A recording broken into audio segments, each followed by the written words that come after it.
ధనధాన్యాలు భోగభాగ్యాలు ఉన్న ఈ లోక సంబంధమైనటువంటి ఆశీర్వాదాలు ఎన్నున్నా మానవునికి ఒకటి లేదు. ముఖ్యంగా కుటుంబాలలో సమాధానం అనబడేటటువంటిది లేదు. మరి జ్ఞాని సొలొమోను విస్తారమైనటువంటి ధనమున్నుటి కంటే కదా నెమ్మది కలిగి యెహోవా యందు భయభక్తులు కలిగి ఉంటాం మేలు.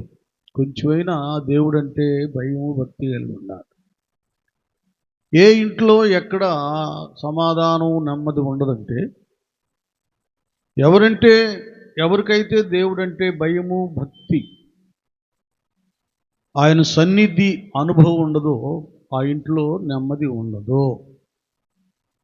ఎందుకు ఉండదు అంటే దేవుడు ఉన్నప్పుడు ఆయన ప్రతి విధమైనటువంటి చీకటి అసమాధాన శక్తులను పారద్రోలుతాడు. ఆ వాక్య వెలుగు చేత అవి దూరం అయిపోతాయి. దేవుడు లేకపోతే దెయ్యం ఇంట్లో ప్రత్యక్షమైంది. చీకటి ఇంకెప్పుడు చిన్న మాటకి పెద్ద గొడవ, సమాధానం ఉండదు, నెమ్మది ఉండదు కదా. చిలికి గాలి వాన అన్నట్లుగా కొద్ది తగులు భయంకరమైనటువంటి అవి పోరాటాలు అయిపోతాయి. దేవుడు కావాలి. ప్రస్తుత ఈ అంత్య భ్రష్ట దినాలలో దేవుడు అవసరం. సరే, ఈ కుటుంబాన్ని గురించి ఈ యొక్క విషయాలు ఇక్కడ రాయబడ్డాయి. కుటుంబ సమాధాన ఆశీర్వాద సభలు. ఈ కుటుంబము లేక ఇల్లు ఈ గృహ విషయంలో ఇది సమాధానకరంగా ఉండాలంటే ఒకటి వారి గృహాల్లో దేవుడు వాక్యం ఉండాలి. రెండోది మన ఇల్లు సమాధానకరంగా ఉండాలంటే దేవుని ఇంటితో కనెక్షన్ ఉండాలి. దేవుని ఇంటితో సంబంధం ఉండాలి. ప్రతి మన గృహాలకు మన ఇళ్లకు దేవుని ఇల్లైన మందిరానికి బంధం సంబంధం అనుబంధం ఉండాలి. ఇప్పుడు జరుగుతుంది ఏంటంటే పేరుకు మాత్రం క్రైస్తవ కుటుంబాలు కానీ వారిలో క్రీస్తు ఉండటం కానీ లేకపోతే వారు దేవుని మందిరానికి వెళ్ళడం కానీ ఇవే ఉండట్లేదు. లోక సంబంధమైన వాటికి ఇచ్చినంత ఆ ప్రాధాన్యత ఆ ఘనత దేవుని మందిరానికి ఇవ్వడంలా. పాటలు పాడతాం, ఆ అన్న బలి రాశాడు, ఈ పాట ఈ అన్న బలి రాశాడని మందిరాన్ని గురించి రకరకాల పాటలు పాడతాం కదండి. 84 కీర్తనలో రాయబడ్డట్టు చూడండి, 84లో 4వ వచనంలో ఒక చక్కటి మాట ఉంటుంది. చూడండి, అసలు మందిరములో నివసించేవారు ధన్యులు, వారు నిత్యము నిన్ను స్తుతించుదురు. మనిద్దరి అనుభవం మీ అందరికి తెలుసు. అయినా కూడా దేవుడు ఎందుకో ఈ విషయాన్ని మీకు జ్ఞాపకం చేయమన్నాడు. ఈ కుటుంబం లేక మన ఇల్లు అవి సరిచేయబడాలంటే అక్కడ నెమ్మది సమాధానం కలగాలంటే దేవుని ఇంటితో పొత్తు పెట్టుకోవాలి, బంధం పెట్టుకోవాలి. ఆ దేవుని ఇంట్లో ఏముందంటే నీ మందిరమందు నివసించువారు ధన్యులు, వారు నిత్యము నిన్ను స్తుతించుదురు. మళ్ళీ 7వ వచనంలో ఉంటాడు చూడండి, వారు నానాటికి బలాభివృద్ధి నొందుచు ప్రయాణము చేయుదురు. వారిలో ప్రతివాడును సియోనులో దేవుని సన్నిధిని కనబడును. స్తోత్రం, హల్లెలూయా. చూడండి, ఇక మనకు తెలియంది కాదు. మళ్ళీ 10వ వచనంలో చక్కటి మాట అంటాడు, నీ ఆవరణములో ఒక దినము గడుపుట 1000 దినముల కంటే శ్రేష్టము. భక్తిహీనుల గుడారములలో నివసించుట కంటే. చూడండి, ఇంకొక గుడారాన్ని పక్కన జ్ఞాపకం చేస్తున్నారు కోరహు కుమారుడు. భక్తిహీనుల గుడారములలో నివసించుట కంటే నా దేవుని మందిర ద్వారమునొద్ద ఉండుట నాకు ఇష్టము. అది అర్థమవుతుందా? కోరహు కుమారులు వాళ్ళు రాసినటువంటి పాట ఇది.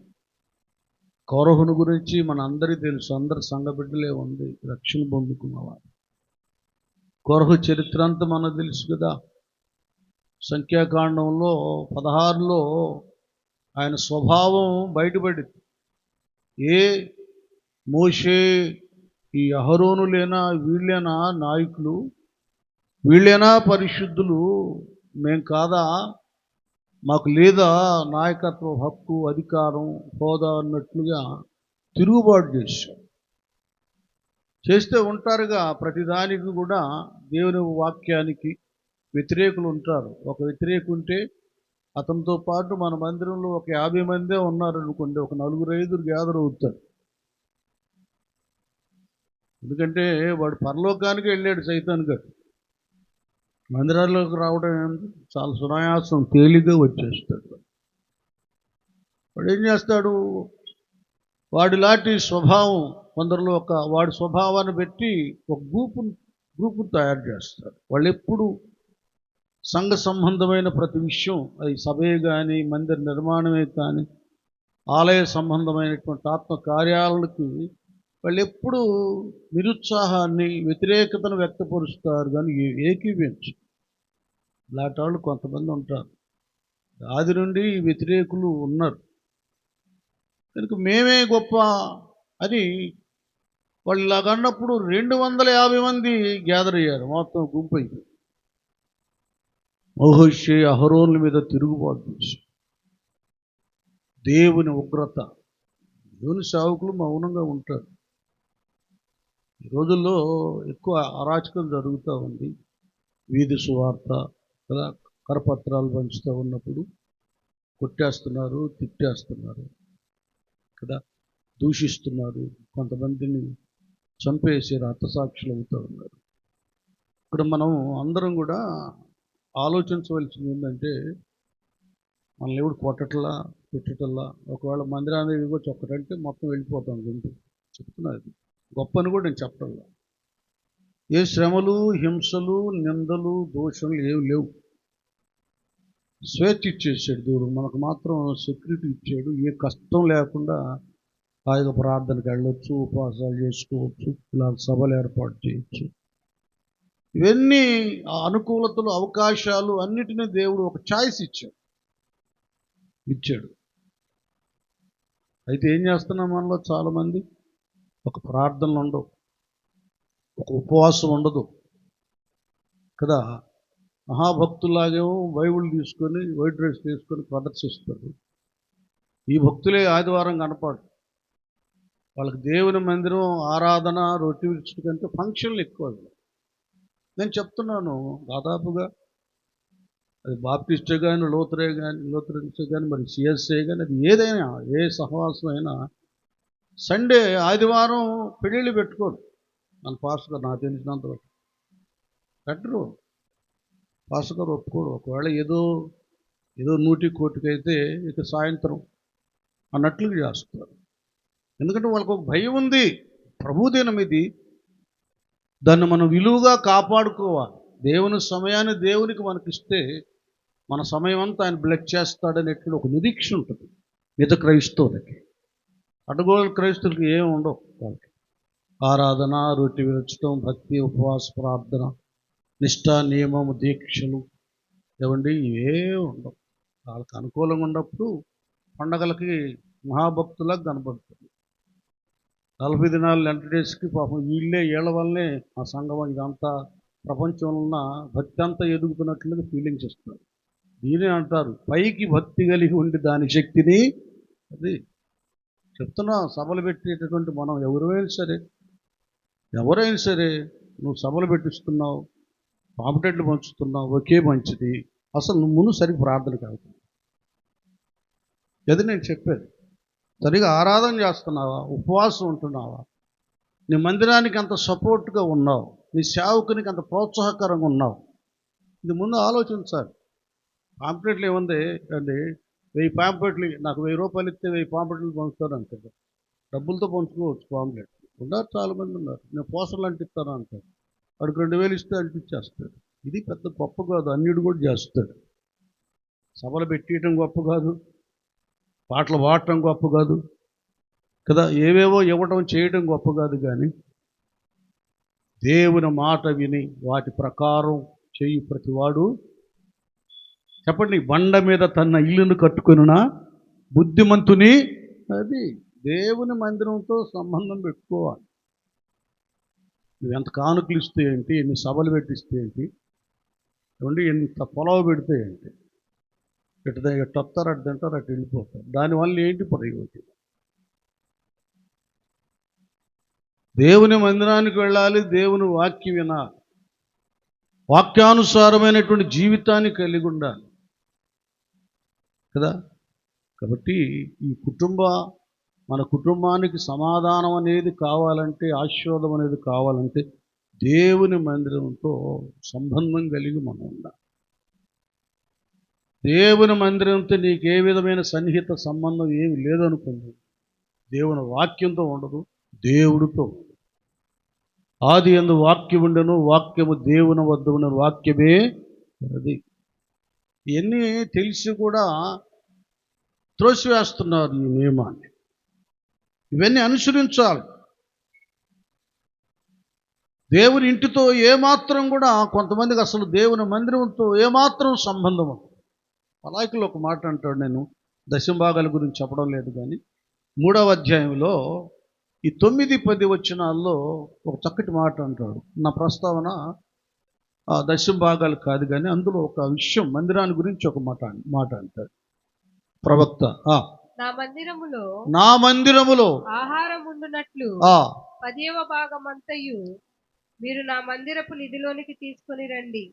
దీని చేసి మీరు నన్ను శోధించిన ఎడల నేను ఆకాశపు వాకిండ్లను విప్పి పట్టజాలనంత విస్తారముగా దీవెనలు కుమ్మరించదనని సైన్యములకు అధిపతి యెహోవా సెలవిచ్చుచున్నాడు. ఇక్కడ 2 మాటలు ఉన్నాయమ్మా. నా మందిరంలో ఏమున్నట్లు? ఒకటి ఆహారం, 2 10వ భాగమంతయు. 10వ భాగం ఒక సమృద్ధి, ఒక మాట ఉంచుండ ఆకాశపు వాకిండ్లను విప్పి పట్టజాలనంత విస్తారముగా దీవెనలు కుమ్మరించేదనని సైన్యములకు అధిపతి యెహోవా సెలవిచ్చుచున్నాడు. పట్టజాల విస్తారమైన దీవెన. మందిరంలో ఏముండాలట? ఆహారము. ఇది గమనించండి మీరు బాగా. ఏంటండి ఆహారం అంటే? 2 విషయాలు.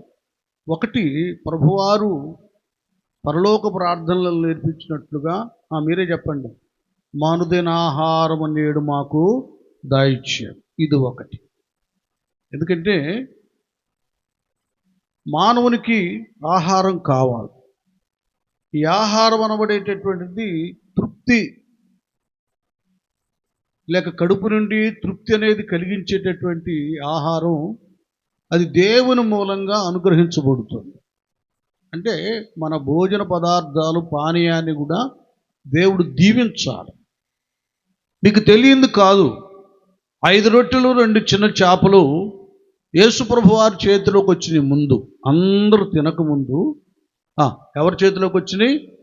ప్రభువారి చేతిలోకి వచ్చినాయి. అప్పుడు ఆయన ఆకాశం వైపు కనులెత్తి దాన్ని విరిచి కదా కృతజ్ఞతాస్తుతులు చెల్లించి ఆశీర్వదించి శిష్య బృందానికి ఇచ్చాడు. వారు ఆ గంపలో ఇస్తే వాళ్ళు వెళ్ళిపోయి అందరూ పంక్తుల దగ్గర కూర్చుంటే అందరికి వడ్డించారు. ఏమో 5 రొట్టెలు 2 చిన్న చేపలే, తినడమేమో 5,000 మందికి పైగా ఉన్నారు పురుషులు. ఇంకా స్త్రీలు ఎంతమంది, పిల్లలు ఎంతమంది, వృద్ధులు ఎంతమంది కదా. కొన్ని వేల మంది తినగా ఎలాగ తిన్నారు? తృప్తిగా. అది ఎలాగ తిన్నారు? తృప్తిగా. చూడండి, తినొచ్చు మనం, అవి ఇవి తెచ్చుకొని బాగా తినొచ్చు కానీ తృప్తి అనేది ఒకటి ఉంది. ఈ తృప్తిలో, దైవాహార విషయంలో ఈ తృప్తిలో ఆరోగ్యం ఉంటుంది, ప్రశాంతత ఉంటుంది. దేవుని సన్నిధికి మనం సంబంధం కలిగినప్పుడు దేవుడు ఈ విధమైనటువంటి తృప్తిని మన భోజన విషయంలో కూడా ఆయన కలుగు చేస్తాడు. అయితే మనం ఏం చేస్తున్నాం? ఆదివారం వచ్చేసరికి అక్కడ ఫంక్షన్ ఉందంట, మటన్ బిర్యానీ, చికెన్ బిర్యానీ అంట అని అసలు ఆహారాన్ని పోగొట్టుకుంటున్నాం. ప్రభు అన్న మాట అసలు తీసుకెళ్ళి అవతల నెట్టేస్తున్నాం. మనుషుడు రొట్టె వలన మాత్రం కాదు కానీ దేవుని నోటి నుండి వచ్చు ప్రతి మాట వలన అది జీవిస్తాడు. ఇక్కడ 2 మనం పోగొట్టుకున్నాం. మన భోజనం ఔషధంగా, ఆస్వాదకరంగా, తృప్తికరంగా ఉండే విధానాన్ని పోగొట్టుకుంటున్నాం. రెండోదేమో జీవాహారాన్ని పోగొట్టుకుంటాం. ఇక్కడ హృదయం నిండట్లా, ఆ తర్వాత కడుపు నిండట్లా. ఏందమ్మా మనం అక్కడ పళ్ళుకి వెళ్ళొచ్చాక ఏంది అట్లుండవంటే, ఏందన్నమ్మా తిన్న దగ్గర నుంచి బాగా అట్లేదు. ఎందుకు బాగుంటుంది? లోకస్తుడు లోకస్తురాలు అయితే దేవుని ఏం పట్టించుకోరు. దారిని పోయేవాళ్ళు పిల్లలు వాళ్ళు డ్రింక్ చేసి స్మోక్ చేస్తూ గొడవ చేస్తూ ఉంటే వెళ్ళేందుకు వాళ్ళు కలిగితే మళ్ళీ మనల మీద గొడవ చేస్తూ పోతుంది. అదే మనవాడు చేశాడు అనుకో, ఊగబెట్టి ప్యాట్మెంట్ ఒకటి లాగి కొడతాం.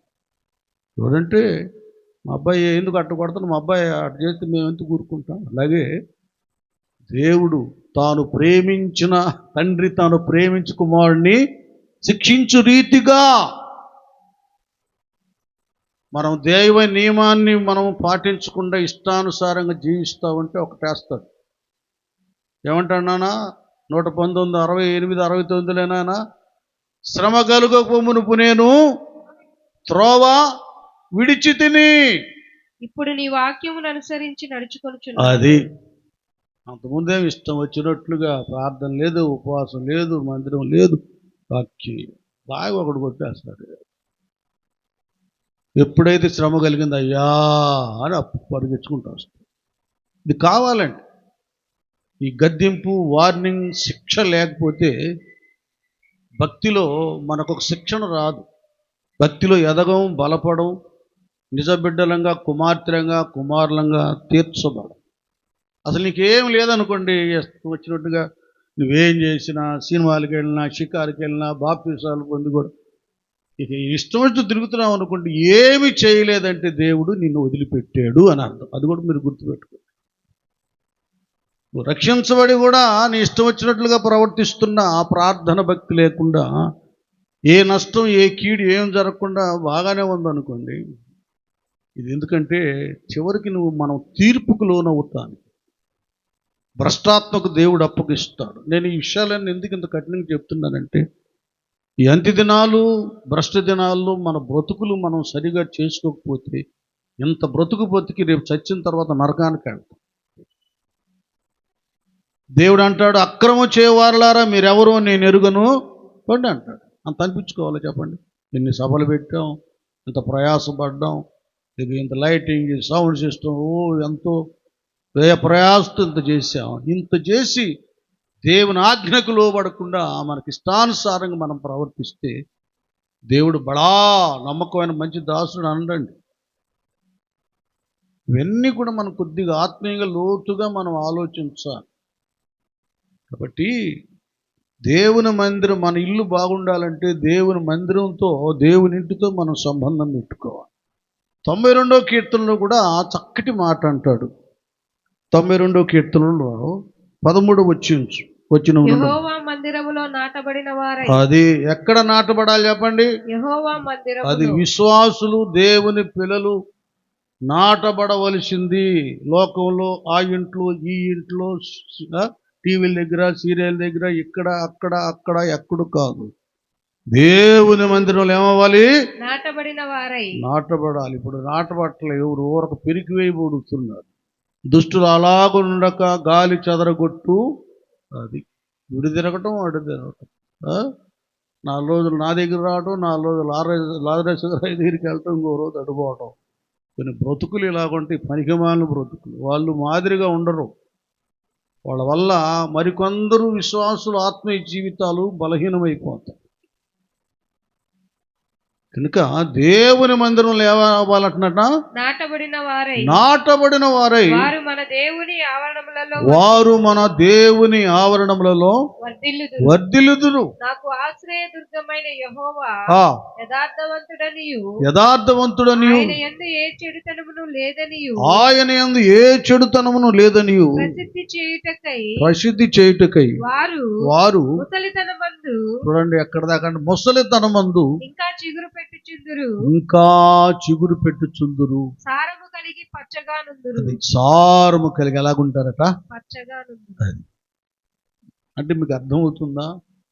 దేవునితో, దేవుని ఇంటితో మనం ఇలాంటి సంబంధాన్ని, బంధాన్ని కలిగి ఉన్నప్పుడు ఏమండి, మన వ్యక్తిత్వ భక్తిలో మాత్రమే కాకుండా మన కుటుంబ వ్యవస్థ అది ఆశీర్వదించబడుతుంది కదా. నీటి కాలవల యొరన నాటబడి ఆకువాడక తన కాలమందు ఫలమిచ్చు, అది కాలం వయస్సును బట్టి కాలాన్ని బట్టి ఎదుగుతుండగా బాల్యద కదా. అలాగే టీనేజ్లో ఉన్నప్పుడు, యూత్లో ఉన్నప్పుడు, మధ్య వయసులో ఉన్నప్పుడు, వృద్ధులుగా ఉన్నప్పుడు ఇలాగ వర్ధిల్లుతుంటాడు. దేవుని మందిరముతో సంబంధం పెట్టుకుంటే అతడు చేయనిదంతయు ఓకే. ఇంతవరకు బాగుందా? ఇప్పుడు కుటుంబం దగ్గరికి వెళ్ళిపోదాం. ఒకసారి పైనుంచి కిందకి వెళ్దాం, వృద్ధుల దగ్గరికి వెళ్దాం. నేను వేరే వాళ్ళని ఎవరిని నేను ఉదాహరణ తీసుకోను, బైబిల్లో ఉండేటువంటి వాళ్ళనే నేను తీసుకుంటాను. కొన్ని కుటుంబాలు దీవించబడి ఈ దినాన 1000 సంవత్సరాలైనా, యేసుప్రభుల వారు పుట్టి కదా 2026 సంవత్సరాలైనా కూడా ఇప్పటికి కూడా పరిశుద్ధ గ్రంథంలో పరిశుద్ధాత్మ దేవుడు వ్రాయించిన కొన్ని కుటుంబాలను కూర్చి మనం ధ్యానం చేసుకుంటున్నాం. వాళ్ళ మధ్య మనకు మాదిరిగా ఉంటున్నారు. కారణం ఏమిటంటే ఆ కుటుంబ వ్యవస్థలో అక్కడున్న వ్యక్తులు కూడా ఉన్నతంగా ఉన్నారు. మన వృద్ధుల దగ్గర నుండి వెళ్దామండి. చూడండి, వృద్ధుల దగ్గర నుంచి వెళ్దాం. ముసలివారు 60 సంవత్సరాలు 50-60 సంవత్సరాలు దాటినటువంటి వాళ్ళ పరిస్థితిని కూడా మనం కూడా పరిశీలన చేసుకోవాలి. నాకు 60 దాటింది కదా, నేను కూడా పరిశీలన చేసుకోవాలి. అందరూ పరిశీలన చేసుకోవాలి. మనం తిమోతి రాసినటువంటి 2వ పత్రిక 1వ అధ్యాయం 5వ వచనంలోకి వెళ్దాం. చూడండి, ఇక్కడ కుటుంబం అంటే కదా తాతలు, తండ్రులు కదా, అమ్మమ్మలు, నాయనమ్మలు, తల్లులు, పిల్లలు, వీళ్ళందరూ ఉంటారు కదా. ఇది ఫ్యామిలీ అంటే. ఈ ఫ్యామిలీ కేవలం లోకానుసారమైన బ్రతుకు కాకుండా దేవుని వాక్యముతో, దేవుని మందిరముతో, సన్నిధితో పెనవేయబడినటువంటి కుటుంబ వ్యవస్థలు ఎలాగుంటుందో ధ్యానం చేసుకుంటున్నాం. చదువునానా? నా ప్రార్థనల యందు ఎడతెగక నిన్ను జ్ఞాపకము చేసుకొనుచు నీ కన్నీళ్లను తలచుకొని నాకు పూర్ణానందము కలుగుటకై నిన్ను చూడవలెనని రేయింబగలు అపేక్షించుచు నీ అందున్న నిష్కపటమైన విశ్వాసమును జ్ఞాపకము చేసుకొని, అదే తిమోతిలో ఉన్నటువంటి నిష్కపటమైన విశ్వాసమును జ్ఞాపకము చేసుకొని నా పితరాచార ప్రకారము నిర్మలమైన మనస్సాక్షితో నేను సేవించుచున్న దేవుని ఎడల కృతజ్ఞుడనై ఉన్నాను. ఆ విశ్వాసము అది ఇప్పుడు చెప్తున్నాడు పౌలయ్య. ఆ యొక్క శ్రేష్టమైన విశ్వాసము మొదట అది ఎక్కడి నుంచి స్టార్ట్ అయిందంట? అక్కడి నుంచి వచ్చింది. అవ్వలు, వృద్ధులు అనేవాళ్ళు ఒక్కసారి మీరు ఆలోచించాలి. నన్ను విమర్శిస్తున్నాడు అనుకోవద్దు. దేవుడే మన పొరపాట్లు, లోట్లు దేవుడు తన వాక్య అర్థంలో మనకు చూపిస్తున్నాడు. మసలాళ్ళు ఈ అమ్మ ఏం చేస్తున్నారు కదా, ఇది ఎక్కడి నుంచి వచ్చింది, ఇది ఏం చేస్తుంది? అవ్వగారు వృద్ధురాలు ఈ విశ్వాసం కలిగి ఉంది దేవుని ఎడల, భయభక్తులు విశ్వాసం కలిగి. తిమోతిని గురించి వండర్ఫుల్ విట్నెస్, సాక్షి ఇస్తాడు పౌలయ్య కదా. ఏమంటాడు? రక్షణార్థమైనటువంటి జ్ఞానం నువ్వు తెలుసుకుంటానికి శక్తి గల పరిశుద్ధ లేఖనాలను బాల్యము నుండే నీవు ఎరుగుదువు కనుక. అది చూసావా? ఈయన బాల్యం నుండి ఈ తిమోతి ఎరగడానికి గల కారణం ఏంటంటే వాళ్ళ అమ్మమ్మ ఆమె శక్తి గల పరిశుద్ధ లేఖనాలను ధ్యానం చేసినటువంటి అమ్మమ్మ. ఈనాడు నువ్వేం చేస్తున్నావు తల్లి? వృద్ధురాలు అయి ఉండి నీ సమయం ఎక్కడ గడుపుతున్నావు? కొంతమంది ముసలాళ్ళు గట్ల మీద, మెట్ల మీద కూర్చొని వాళ్ళింట్లో వీళ్ళింట్లో కబుర్లు, ముచ్చట్లు, చాడీలు కదా రకరకాలు చెప్పుకుంటూ ఆ ఇంటికి ఈ ఇంటికి తగులు పెడుతూ, పౌలయ్య అంటాడుగా ముసలమ్మ ముచ్చట్లు, అపవిత్రమైనవట ముసలమ్మ ముచ్చట్లు పెట్టుకొని కుటుంబాలను పతనం చేస్తుంటారు కొంతమంది ముసలోళ్ళు. మీరు కాదులేండి కదా. ఎక్కువ సమయం టీవీ దగ్గర కూర్చొని సీరియల్కే ప్రాధాన్యత ఇస్తారు, సినిమాలకు ప్రాధాన్యత ఇస్తారు. వాళ్ళ ఇంట్లో అన్ని దేవుడు వాక్యాలు, దేవుడు ఫోటోలు, సిలువులు అన్నీ ఉంటాయి. ఈ సీరియల్ మాత్రం మానరు. ఏం చేయాలి ముసల్దారు? నువ్వు ఏం చేయాలి చెప్ప? అంత దేవుడు ఎందుకు నీకు ఆరోగ్యం ఇచ్చాడు, ఆయుష్ ఇచ్చాడు కదా. మాకు 60 కొద్దిగా దాటగానే ఎప్పుడు నిలబడి ప్రసంగం చేసేవాడు. ఇప్పుడు కూర్చున్నాను చూడు. చక్కగా నా ఈ కళ్ళజోడు లేకుండా ప్రసంగం చేసేవాడు. కళ్ళు పెట్టు అద్దాలు పెట్టుకున్నాను చూడు. ఎన్నో బలహీనతలు వచ్చినాయి నీకు. చక్కగా నువ్వు చూస్తున్నావు, నువ్వు తింటున్నావు, నువ్వు నవ్వులుతున్నావు, నువ్వు నడుస్తున్నావు, నువ్వు బాగా మాట్లాడుతున్నావు. ఇవన్నీ ఎందుకు దేవుడు నీకు ఇచ్చింది? నీకు ఆయుష్కాలం ఎందుకు ఇచ్చాడు? ఆరోగ్యం ఎందుకు ఇచ్చాడు? పౌలయ్య ఒక మాట అంటాడు, నా మట్టుకైతే బ్రతుకుట క్రీస్తు, చావైతే అది. అయ్యా నేను బ్రతికితే నీ కోసం బ్రతకాలి, లేకపోతే చావను. అట్టే ఉన్నంటారా? ఏం చేస్తున్నావు నువ్వు? ఇక్కడ చక్కగా 108వ కీర్తనలో నీ పిల్ల తరమును నీవు చూచెదవు. ఈ భాగ్యాన్ని దేవుడు నీకు ఇస్తే నువ్వు నీ కొడుకుల కొరకు ప్రార్థన చేయట్లేదు, నీ కోడల కొరకు ప్రార్థన చేయట్లేదు, కూతురు కొరకు ప్రార్థన లేదు, అల్లుడి కొరకు ప్రార్థన లేదు, మానవ సొంతత కొరకు ప్రార్థన లేదు. కూతుర్ని రెచ్చగొడతా ఉంటావు అల్లుడి మీదకి. ఏమండి? కొడుకుని రెచ్చగొడతా ఉంటావు కోడల మీదకి. ఏంటి బ్రతుకు ఇది? ఇది క్రైస్తవ బ్రతుక? నువ్వు చేయవలసిందేంటి? వాళ్ళ కొరకు నువ్వు ప్రార్థన చేయాలి. ఏ గొడవ లేకుండా సమాధానకరంగా నా ఇల్లు ఉండాలనైనా, అయ్యా పెద్దోడు రక్షించబడ్డాడయ్యా, చిన్నోడు కూడా రక్షించబడ్డాడు. ఇది మన వృద్ధులకు కావాల్సింది. అయ్యా నా మనవరాలకు నీ కాపుదలి అయ్యా, యవన బిడ్డలు నీ వాక్యంలో బ్రతకాలయ్యా అని ప్రార్థన చేయాలి. నీకు ఆయుష్ దేవుడిచ్చింది అల్లరి చిల్లరగా తిరగడానికి కాదు, దేవుని పాదాల దగ్గర నీ సంతతి కొరకు ప్రార్థన చేయటానికి. రేపు దేవుడు లెక్కడుగుతాడు నేను, జాగ్రత్త. దేవుడు లెక్కడుగుతాడో, నీకు ఎందుకు 70 సంవత్సరాలు ఇచ్చాను, 80 సంవత్సరాలు ఇచ్చావు, ఆ ముచ్చట్లు ఈ ముచ్చట్లు ఇంటింటికి కుంపు పెట్టడానికి కాదు. నా కుమారుడా, నా కుమార్తె, నా సన్నిధిలో ప్రార్థించి నీ ఇల్లును కట్టుకుంటాను కానీ దేవుడు చెప్తాడు. తిమోతిని ఇప్పటికి కూడా 1000 సంవత్సరాలు దాటిన తిమోతిని మనం ఒక మాదిరిగా, యవన బిడ్డలు మాదిరిగా తీసుకుంటున్నారంటే వాళ్ళ అవ్వ ప్రార్థన. అది కుటుంబం అంటే. ఉందా నీకు ప్రార్థన? అసలు ముందు రక్షించబడ్డావా? బాప్తీసం తీసుకున్నావా? మారు మనసు పొందావా? దేవుని ఆలయంలో కనబడుతున్నావా? చాలామంది ఉన్నారు. సువార్త 2వ అధ్యాయంలో అన్ని వచ్చిలేని రిఫరెన్స్లు. అన్నా అనే ఒక ఆమె ఉంది. ఆమె భర్త పెళ్ళైన తర్వాత 7 సంవత్సరాలకే చనిపోయాడు. ఇంక యేసు ప్రభుల వారు పుట్టినటువంటి ఆ గడియలో ఆమెకి 84 సంవత్సరాలు. దేవుని యొక్క ఆలయాన్ని విడిచిపెట్టకుండా దేవుని ఆలయంలో పరిచర్య చేస్తూ, ప్రార్థన చేస్తూ, ఉపవాసాలుంటూ, దేవుని ఆలయ అభివృద్ధి కొరకు, సంఘ క్షేమాభివృద్ధి కొరకు ఆమె ఆత్మతో ప్రవచిస్తూ గొప్ప ఉన్నతంగా ఉంది. గొప్ప వాళ్ళే చూడలేదు. సుమియోనుతో పాటు ఆ తల్లి కూడా ప్రభువుని చూసింది. సుమియోను భక్తిపరుడు, నీతిమంతుడు, ప్రార్థనాపరుడు ఆయన. కాబట్టి దేవుడు మీకు ఎందుకు ఆరోగ్యం ఇచ్చాడు, ఆయుష్కాలం పొడిగించాడంటే వృద్ధులకు నువ్వు దేవుని సన్నిధిలో నీ కుటుంబం కొరకు, నీ సంఘాభివృద్ధి కొరకు ప్రార్థన చేయాలి. నేను ఇక్కడే ఒక తల్లిని, అమ్మని నేను చూస్తాను. ప్రతి నెల ఆ దగ్గరికి వెళ్తాను. అంత వయసులో కూడా తన పిల్లలందరి కొరకు, సంఘం కొరకు, సేవకుని కొరకు ప్రార్థన చేసే తల్లి అని చేయబట్టుకుంటాను నేను. ఎందుకంటే నీతిమంతురాలు, ప్రార్థన పూర్వరాలు, వాళ్ళ హస్తం తాగితే చాలా ఆశీర్వాదం. ఈ విధమైనటువంటి కావాలి. కుటుంబాలు ఊరకు దీవించబడతాయా చెప్పండి? నువ్వు తినేంద్ర నాకు అద్దాలు ఇద్దాలేదని కొడుకు మీద, కోడల మీద తగు పెట్టుకుంటే పనులు జరుగుతాయా? వారి కొరకు నీకు పెట్టిన భారం, బాధ్యత, వారందరి కొరకు నీవు కన్నీటితో ప్రార్థన చేయాలి. ఇది మొదట ఎక్కడి నుంచి వచ్చిందంట? అవ్వ. నెక్స్ట్ నానా, అత్తగారి అవ్వగారి పేరు ఏం పేరు?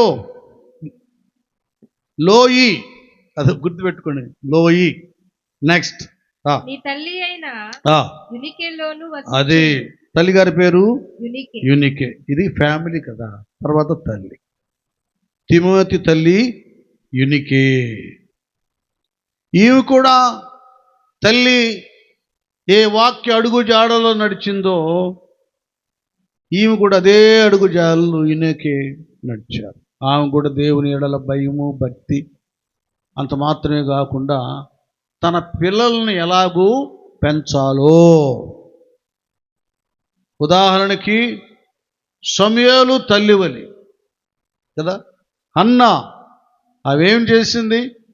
అంతకుముందు మీరు బాగా అర్థం చేసుకోండి, అవి అందరికంటే ఎక్కువగా శ్రీమంతుని ఇష్టమైనటువంటి భార్య కనుక అవి అర్పణలు బలులు ఏవేవో ఆలయంలో ఇస్తూ పోతూ ఉండేది, కానీ ఉండేది కాదు.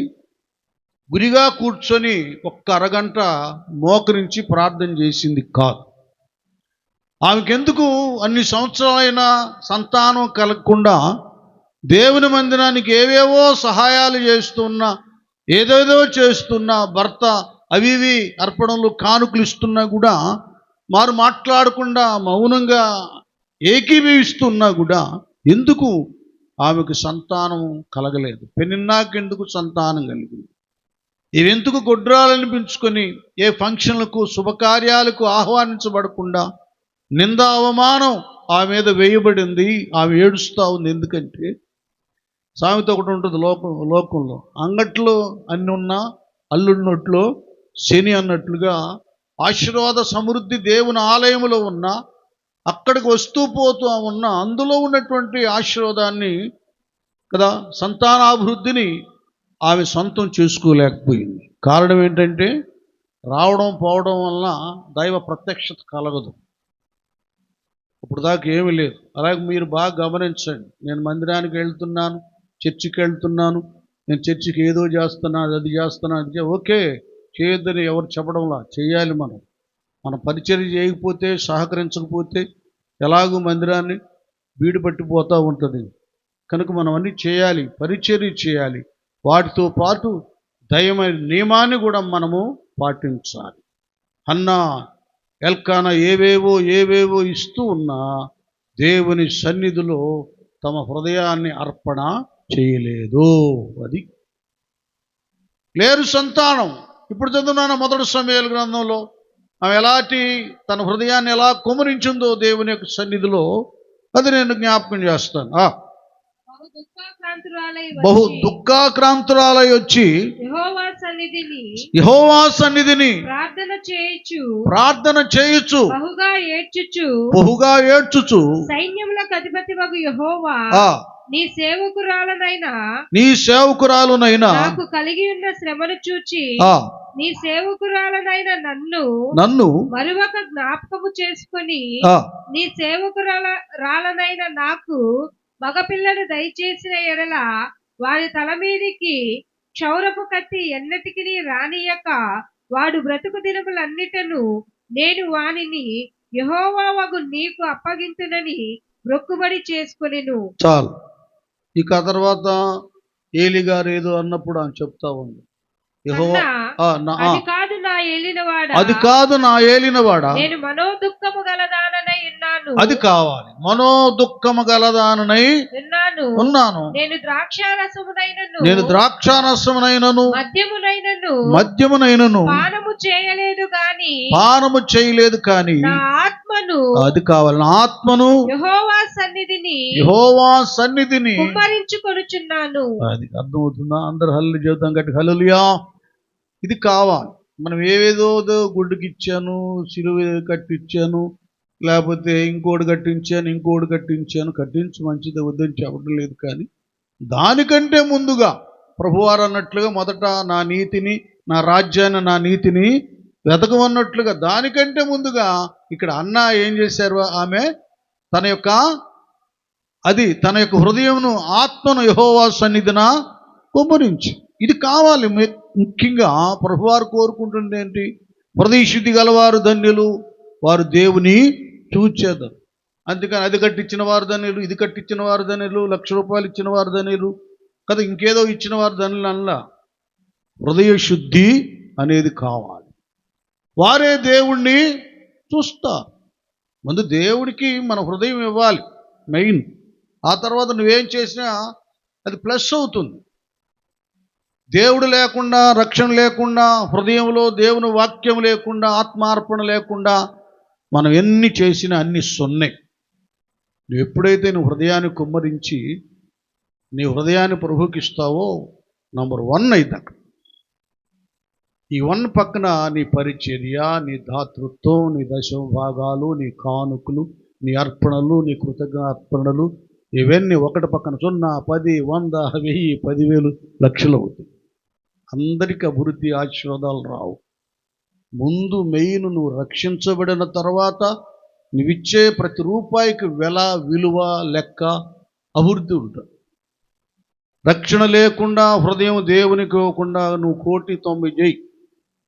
ఇక్కడ నీకు నువ్వు సాటిస్ఫాక్షన్, తృప్తి పడవచ్చావు. కానీ నేను మందిరానికి అది చేశాను, ఇది చేశాను, కడిగాను, లేపాను, నిలిపాను అది నువ్వు అనుకోవచ్చావు. కానీ రేపు అక్కడికి వెళ్ళంగానే నువ్వు ఎవరు పోయి అంటాడు, ఆశ్చర్యపోతావు.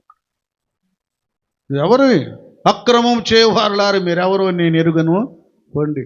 అక్కడ ప్రవచించిన వాళ్ళకి దిక్కు లేదు, స్వస్థతలు అద్భుతాలు చేసిన వాళ్ళకే దిక్కు తెచ్చలేదు అక్కడ.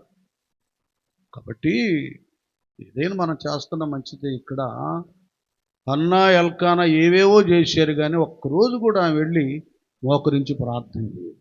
ఎప్పుడైతే తన ఆత్మను హృదయాన్ని కుమ్మరించి ప్రార్థన చేసిందో దేవుడు తన గర్భాన్ని తెరిచాడు. గట్టిగా చప్పట్లు కూడా దేవునికి స్తోత్రం. ఇక్కడ ఒక చిన్న ట్రిక్ మీకు చెబుతా, ఒకటి చెప్తా, ఒక లాజిక్ ఒకటి చెప్తా. ఇప్పుడు మనకనో పిల్లలు లేరమ్మా లేరయ్యా అని వస్తారు, అక్కలు వచ్చి తెగ ప్రార్థన చేస్తారు, పిల్లలు పుడతారు. పాస్టర్ గారు అంటాడు, ఏంది ఇస్తారమ్మ ప్రార్థనకు రాలేదు, అమ్మాయి రాలేదు అంటే, ఏందమ్మా రాలేదు అని అడుగుతుంటే వద్దానే ఉందక్క, ఈ పిల్లడు ఒకటే ఏడిపెడుతున్నాడు. చిత్రమైన భక్తి అండి అంటే. లేనప్పుడేమో దేవుడా దేవుడా అయ్యా, పిల్లలు పుట్టంగానే ఏ పిల్లోడు కావాలని కోరుకు ఆ పిల్లోడు అడ్డం అంట ఈ భక్తి.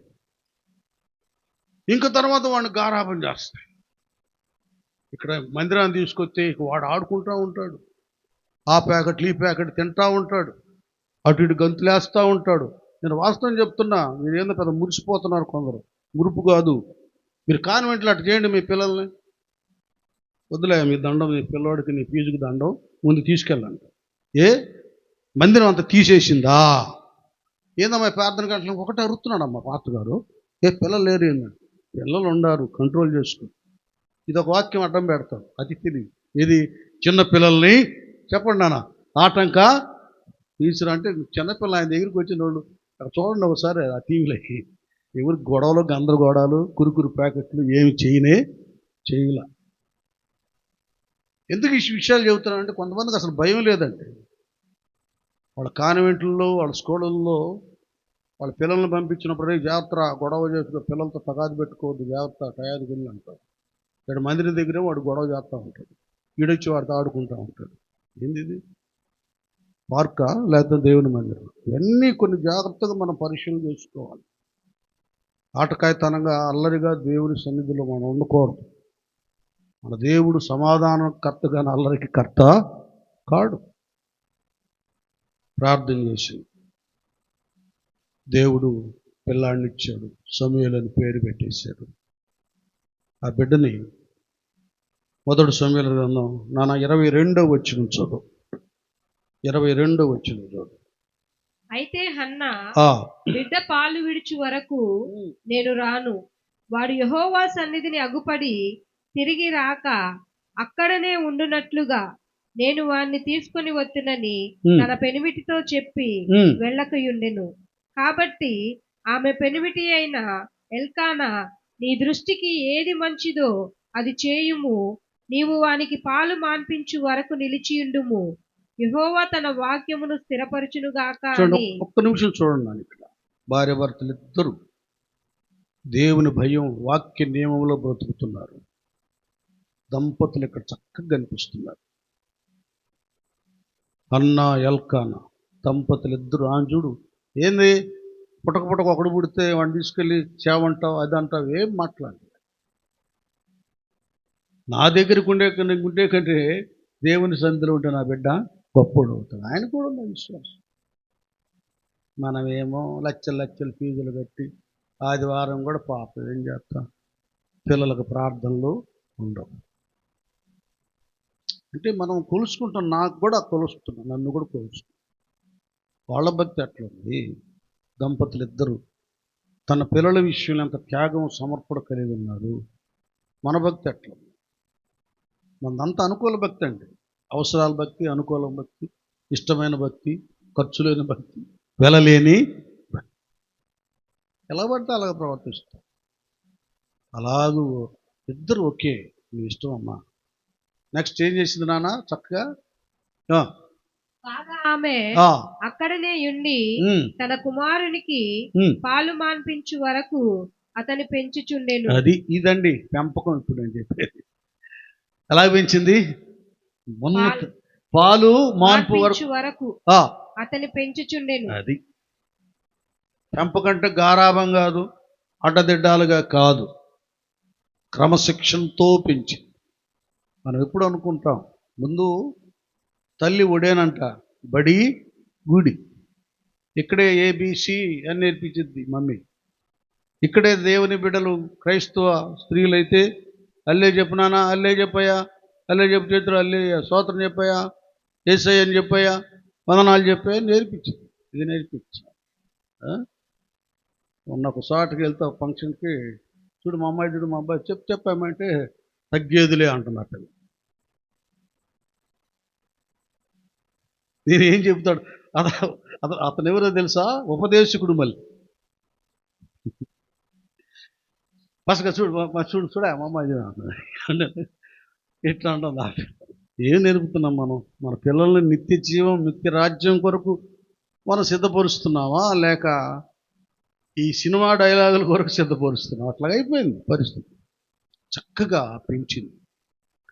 ఆ పెంపకం అమ్మ పెంపకం ఎంత ఉన్నతమైందంటే, అసలు అందరం ఎప్పుడో ఎన్నో బర్త్డే ప్రేయర్స్కి చిన్నపిల్లల గురించి మాట్లాడినప్పుడు చాలామంది దైవ సేవకులు ఈ ప్రస్తావన తెస్తారు. చూడు నాన్న తీసుకెళ్ళింది కదా, అక్కడికి వెళ్ళిపోయి ఏలి గారి దగ్గరికి వెళ్ళి, యాజకుని దగ్గరికి వెళ్ళి, అయ్యా నేనయ్యా ఆ రోజు పిల్లలు ఈ బిడ్డను దయచేయమని యెహోవాతో నేను చేసిన మనవిని ఆయన నాకు అనుగ్రహించాను.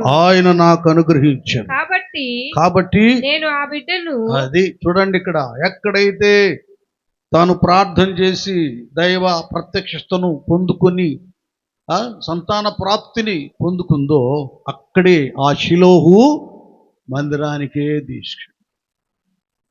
ఇప్పుడు స్టైల్ ఏమైందంటే, చిన్న మందిరాలు లేదు, 30, 40, 50, 100 లోపల మందిరాల్లో అక్కడ అక్కోళ్ళు, శైవ సేవకులు, సేవకురాలు కన్నీటితో ప్రార్థన చేస్తారు. పెళ్ళిళ్ళు కాని వాళ్ళకి పెళ్ళిళ్ళు, సంతానం లేని వారికి సంతానం, ఎన్నో అద్భుతాలు జరుగుతుంటే వీళ్ళు ఎక్కడ ప్రత్యక్షం అవుతారు? వాడు అన్నప్రాస, నామకరణాలు, పుట్టినరోజులకి పెద్ద పెద్ద కార్పొరేట్ చర్చిలు ప్రత్యక్షం, సతీష్ చర్చిలు ప్రత్యక్షం అవుతారు, జయపాల్ చర్చిలో. వాస్తవాలు చెప్తాను, ఇక్కడ ఎందుకు దాపరికం ఏమి లేదు. ఎవరు నీ కోసం ఏడ్చింది? ఇంటి చుట్టూ ఎవరు తిరిగింది? బుద్ధి లేదా నీకు? ఇదేనా నీ మనస్సాక్షి కృతజ్ఞత? ఇది భక్తి అనుకుంటున్నావా? మళ్ళీ నువ్వు ఇది భక్తి కాదు. యేసన్న గారు పాట రాసినట్లుగా కృతజ్ఞత లేని స్థితి. ఒక నియమం నేను చెప్తున్నా, సంఘ నియమం, భక్తి నియమం, వాక్య నియమం నేను మీకు బోధిస్తున్నా. ఎవరిని విమర్శించవలసిన అవసరం నాకు లేదు. సరే, అక్కడికి వెళ్ళి వాళ్ళ నియమం ఏమైనా నేర్చుకుంటారా? కొంతమంది అంటే హోసన్న ఆ చర్చిలకు వెళ్తారు కదా, నేను ఒకటే చెప్తా వాళ్ళకి, ఓకే మంచిది, నేను వాళ్ళని ఏమనలేదు. నువ్వు ఒక్కసారి అక్కడ అబ్రహాము గారు, జాన్ వెస్లీ గారు, వీళ్ళందరూ, ప్రేడీ పాల్ గారు ఉన్నారు కదా, వాళ్ళ జీవితం తెలుసుకో.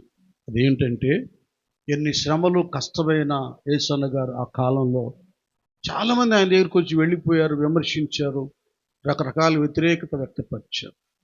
వాళ్ళు అన్న తుది శ్వాస విడిచేంత వరకు నమ్మకంగా ఉన్నారు. ఒక్కసారి వాళ్ళ క్యారెక్టర్, వాళ్ళ అనుభూతిని తెలుసుకుంటే అక్కడ మందిరాన్ని వదిలిపెట్టి వెళ్ళిపోతారు వాళ్ళ మందిరానికి. వాళ్ళు అట్లుండారు కనుకనే ఈరోజు అంత ఆధిక్యతను, ఘనత, నాయకత్వాన్ని వాళ్ళు పొందుకోగలిగారు.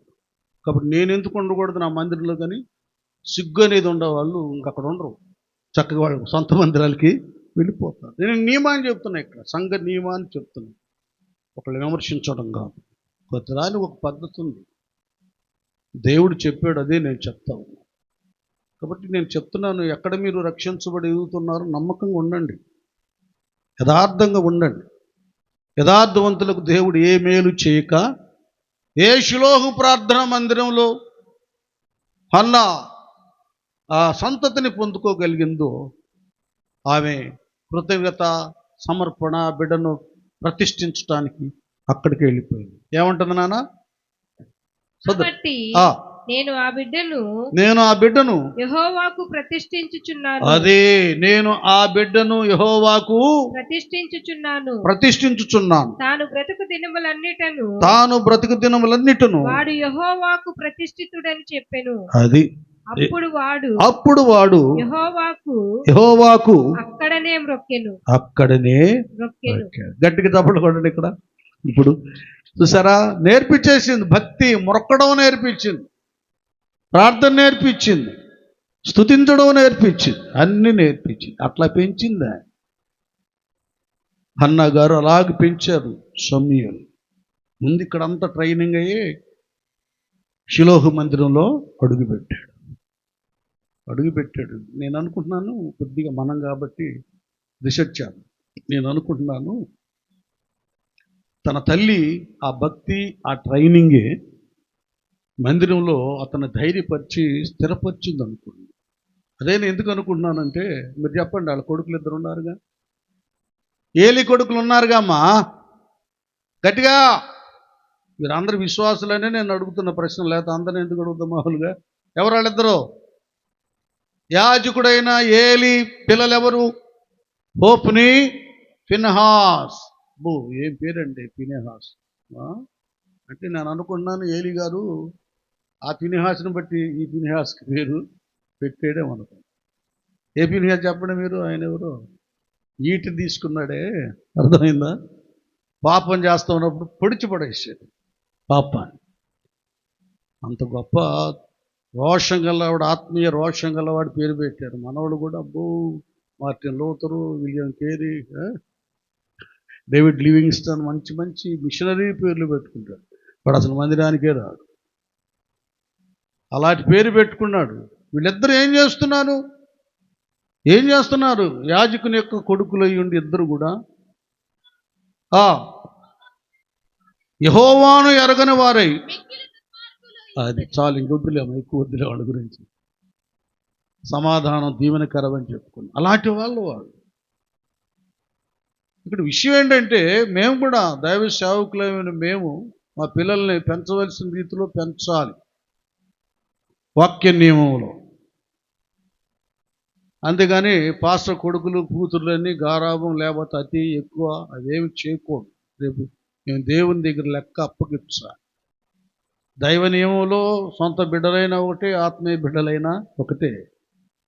వాళ్ళ ప్రయాసను బట్టే వారికి ప్రాధాన్యత ఇవ్వాలి, స్థానం ఇవ్వాలి, పెత్తనం ఇవ్వాలి, అధికారం ఇవ్వాలి.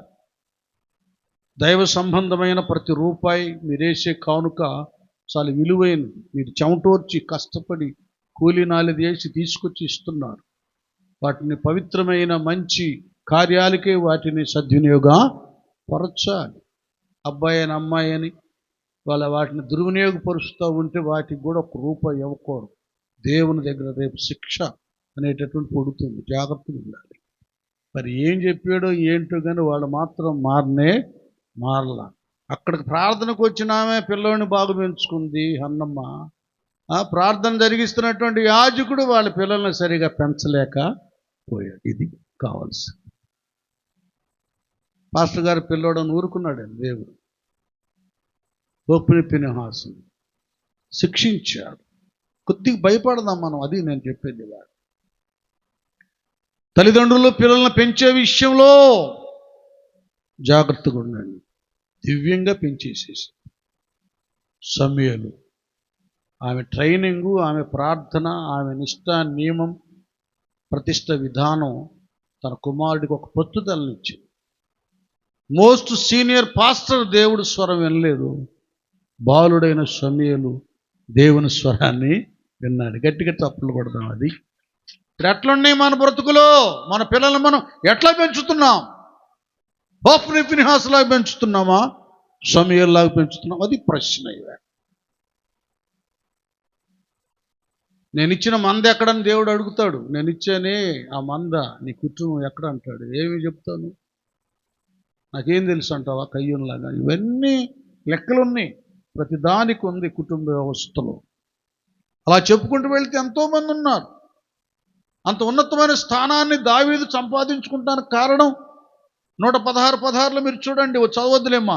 నేను అంటాడు అక్కడ దావీదు, నేను నీ సేవకురాలి కుమారుడు అంటాడు. ఆమె కూడా ఒళ్ళో కూర్చోబెట్టుకొని దావీదుకి ధర్మశాస్త్రాన్ని, భక్తుల చరిత్రను అంత నూరిపోస్తా ఉంది. పెద్దోడైన తర్వాత అమ్మలాగా మూడు సార్లు ప్రార్థన చేస్తాడు.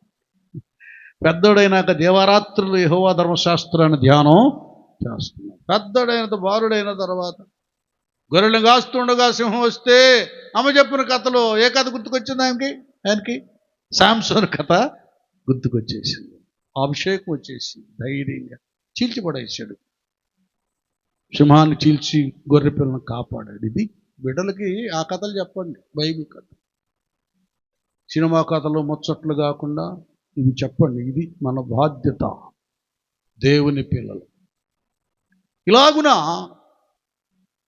దాది ముసలాళ్ళు, అమ్మమ్మ కానీ తాతయ్య కానీ ఉన్నతంగా ఉండాలి. ఈ లోయి ఎటు వలె, సుమియోను వలె, అన్నా వలె, తల్లులు హన్నాలాగా, దావీదు తల్లిలాగా కొంతమంది భక్తులు ఉన్నారు, భక్తురాలు, అలాంటి స్థితి ఉండాలి. తండ్రులు ఎల్కానాలాగా కదా, మహాభక్తులు ఉన్నారు, వారులాగా ఉండాలి. ఒక మాట చెప్పాలంటే దంపతులు అలాగా ఉండాలంటే మీరే చెప్పండి. కొత్త నిబంధనలో అపోస్తల కార్యాల్లో ఎలాగుండాలి దంపతులు? అకుల్లా అది అలాగుండాలి దంపతులు. వారి భర్తలు ఆదివారం వస్తుందంటే శనివారమే రెడీ అయిపోవాలి, వెళ్ళిపోవాలి. ముందు మనం ఉండాలి, అరగంట ముందు మందిరంలో మనం ఉండాలి. పెద్దోడా శుభ్రంగా ఊడ్చేయాలి, చిన్నోడా కుర్చీలు వేయాలి, చాపలు వేయాలమ్మా. వాయిద్యాలు వాయిస్తే డ్రమ్ వాయిస్తున్నాడా, కంజరం వాయిస్తున్నాడా, కీబోర్డు వాయిస్తున్నాడా, ప్యాడ్సా, అవన్నీ రెడీగా ఉండాలి. పిల్లల్ని దేవుని ఆలయానికి పురుకొల్పాలి, వాళ్ళు పరిచర్య చేయాలి, వారి పాటలు పాడాలి, వాళ్ళు ఆరాధన చేయాలి, వాళ్ళ వాయిద్యాలు వాయించాలి. ఇది కనపడాలి. నీ ఫ్యామిలీ దేవుని ఆలయంలో కనబడాలి, నీ కుటుంబం అంతా కనబడాలి, నీ బిడ్డలు అక్కడ ఉండాలి. వాళ్ళు ఆత్మతో ఆనందించాలి, ఆత్మతో ఆరాధన చేయాలి, రిఫరెన్సులు చదవాలి, పరిచర్య చేయాలి. వచ్చిన వాళ్ళకి నీళ్ళు ఇవ్వాలి, వాటర్ ఇవ్వాలి, మంచినీళ్ళు ఇవ్వాలి, వాళ్ళకి సప్లై చేయాలి. ఇవి నేర్పించండి. ఏంద్రా వెళ్తున్నా, వెళ్ళాలమ్మా కొద్దిగా మందిరంలో ముందు, వాళ్ళు చేసుకుంటారు లేవా నీకెందరూ కూర్చో. అట్లా చేయకూడదు. పిల్లల్ని పరిచర్య చేయటానికి పురుకొల్పాలి. మీకు అర్థమయ్యేది చెప్తా. ఎల్కానా శ్రీమంతుడు, ధనవంతుడు కొడుకు షిలోహు అనే ఒక మందిరంలో అక్కడ సేవకులకు ప్రతిష్ఠించారు తల్లిదండ్రులు. వీళ్ళిద్దరు అల్లరోళ్ళు, ఓపిరి పినహాసు, ఇట్రారా బుడ్డాడా, అది తీసుకురాపో, ఇది తీసుకురాపో. ఎంత కుట్టుంటారు, ఎంత చాకరీ చేయించుకొని ఉంటారు, ఎంత పరిచర్య చేశాడు. సమూయేలు గురించి ఒక వండర్ఫుల్ వర్డ్ ఉంది కదా, మా పరిచర్య అనే మాట. బాలుడైన సమూయేలు ఏలి ఎదుట యెహోవాకు పరిచర్య చేయుచుండెను. అది చూసావా, ఎవరు చేస్తున్నాడు పరిచర్య చెప్పండి? యెహోవాకు. ఈ పిల్లల్ని పంపించండి. మరి ఎంతమంది ఎన్ని మందిరాలలో వచ్చారో వాళ్ళు పొద్దునే పంపించేసేయండి. ముందు వాళ్ళు పరిచర్య చేయాలి, అది నేర్పించండి ముందు. ఎవరికంటే చేస్తున్న పరిచర్య? యెహోవాకు. ఏలియా దగ్గర ఉన్నాడు కానీ ఎదుట యెహోవాకు పరిచర్య చేస్తున్నాడు. అందుకే ఆయన ఎంత యాజకుడు అయ్యాడు, ప్రవక్త అయ్యాడు, దేశానికి న్యాయాధిపతి అంటే రాజులాంటి అయిపోయాడు. అసలు అంత పెంపకం అంతా తల్లిదండ్రుల చేతిలో. మీరు అకుల్లా ప్రిస్కిలా లాగా ఉండాలి దంపతులు. చక్కగా మీ పిల్లలతో దేవుడి మందిరంలో కనబడాలి. కుటుంబాలు ఎలాగుండాలి తెలుసా? కొర్నేలు కుటుంబాలలాగా ఉండాలి. అపోస్తలుల కార్యం 10వ అధ్యాయంలో ఆడేమంటాడు, అక్కడ ఎంత చక్కగా వ్రాయబడి ఉందా మాట. నేను ముగిచ్చేస్తాను త్వరగా, ఎక్కువసేపు ఇసుకించను. ఎందుకంటే పటాళములో శతాధిపతి అయిన కొర్నేలి అని భక్తిపరుడొకడు కైసరులో ఉండెను. అతడు తన ఇంటి వారందరితో కూడా, అది ఒక్కసారి ఆలోచించండి మీరు, అతడు తన ఇంటి వారందరితో కూడా దేవుని యందు భయభక్తులు గలవాడై ఉండి దేవుని యందు భయభక్తులు గలవాడయుండి ప్రజలకు బహు ధర్మము చేయిచు ఎల్లప్పుడూ దేవునికి ప్రార్థన చేయువాడు. అది అర్థమైందా? తన ఇంటి వారందరితో కూడా దేవుని యందు భయభక్తులు కలిగి ఉన్నాడు. అర్థమైందా? సంఘబిడ్డలారా, బ్రదర్, సిస్టర్, మీ పిల్లలు మీరందరూ ఆదివారం ఫ్యామిలీ ఆ రోజున నిర్గమాకాండం 12వ అధ్యాయంలో కదా కుటుంబం అంతా పస్కా భుజించినట్లుగా మీ కుటుంబం ఆదివారం ఆరాధనలో కనబడుతుందా? కుటుంబం ఆదివారం రొట్టె విరుస్తున్నారా? బల కార్యక్రమం కానీ వెళుతున్నారా? మీ ఫ్యామిలీ ఆ ఫ్యామిలీ లాగా మీకుందా? అది మీరు ఆలోచించాలి. అస్సలు వీళ్ళే ప్రార్థనకు రారైతే ఆడనేమో రమ్మంటారు. ఏందిరా ప్రార్థనకు వెళ్ళదు అంటారా? అంత ధైర్యం ఉందా? నీకే లేదు. ముందు వాళ్ళు నీకు చూసుకున్నా అని అంటాడు. అంతేగా, నువ్వు బలి వస్తావులే అమ్మ అంటది వాళ్ళమ్మ నాయన. ఎందుకంటే నువ్వు వెళితేనేగా.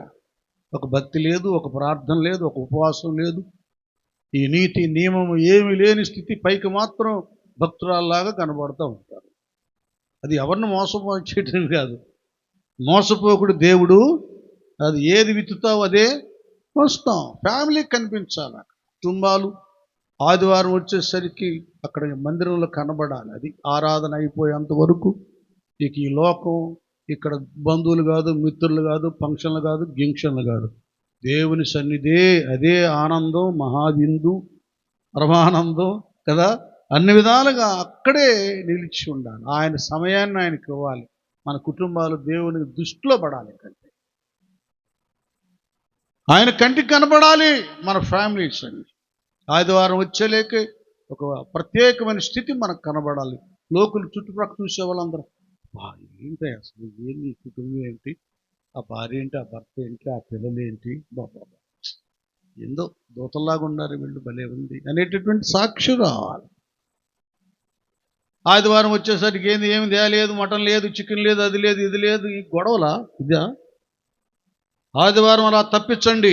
ఆ రోజు ప్రభు దినం. ఆ దినము కొరకు మన కుటుంబం అంతా కూడా ఆయన సన్నిధానంలో కనబడేటట్లుగా మనం చూసుకోవాలి. అదే కదా వాక్యం. ఏమంటున్నాను అక్కడ?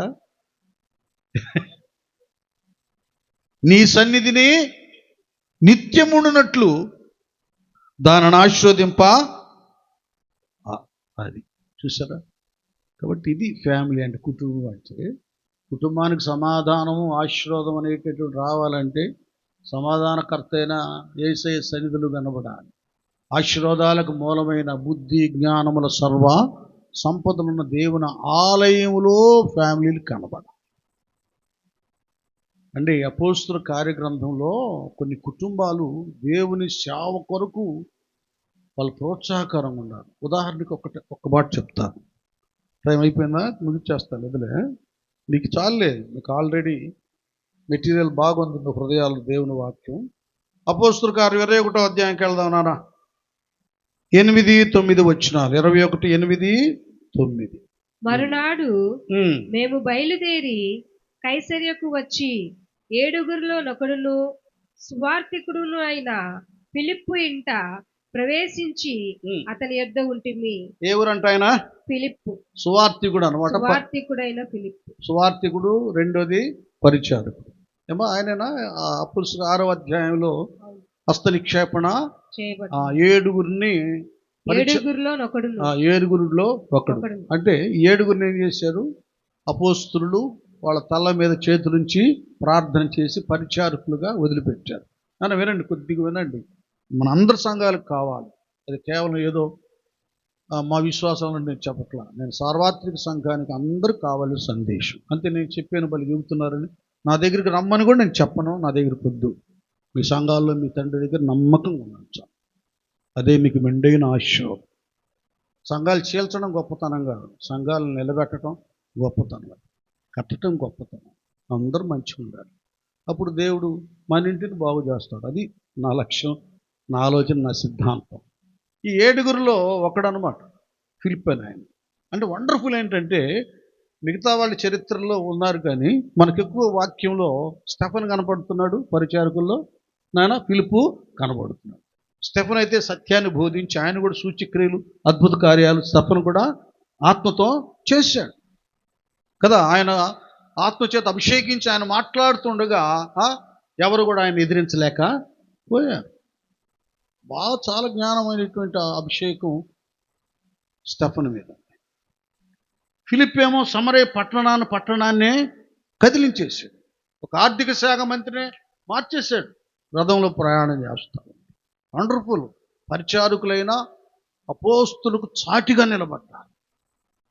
ఈ రోజుల్లో ఏ సంఘ పెద్ద అడు చేస్తున్నాడు, ఏ సంఘ పెద్ద ప్రార్థన చేస్తున్నాడు, ఏ సంఘ పెద్ద కదా ఆత్మ ముందుకుంటున్నారు, ఏ సంఘ పెద్దలు సువార్త ప్రకటిస్తున్నారు, ఏ సంఘ పెద్దలు జనాల్ని దేవుని మందిరానికి నడిపిస్తున్నారండి.